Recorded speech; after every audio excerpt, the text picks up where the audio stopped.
All right. Well, this plugin is used to convert the Excel files into structural objects like structure, column, beam, and foundation. We could extend it to architecture or just any other models in structure, not UI.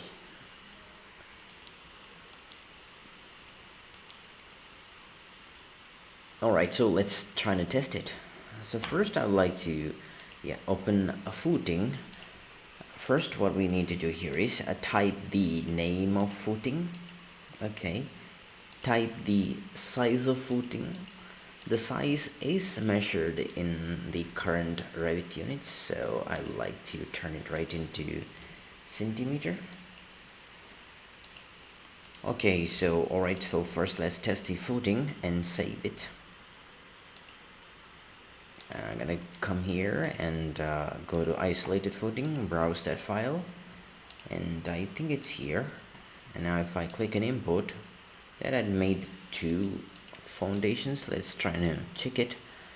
If I get into here, isolated, you could see that F1 and F2, you have to understand that the small case of F1 and F2, it was there in small letters. It's converted into capital letters, and also the size is also important. Okay, let's see what are the sizes. Thickness is 10, width and length. Alright, that's all about foundation. Now let's see let's see the beam. B1 and B2, you don't need to format that. You don't need to format type name B and D here. This works fine. I like to save it and come here and to add-ins, then beam, browse, and pick this file. Where's the file? Beam. Now import. Okay, let's see that.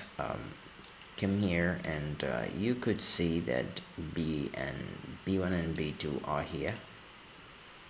All right. Last is for the column. This one is for column. In column, what I made is I've made C1, C2, and C3. Width and depth is here, just as what we saw in beam. Also, I have made a second sheet for circular columns. Alright, if you don't have a circular column, just leave the sheet to blank or empty.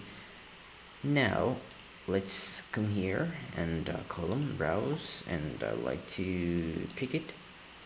Now import. I can see 5 columns are created.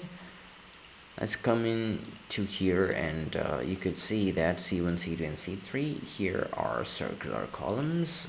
30 is the diameter. Well, that's it.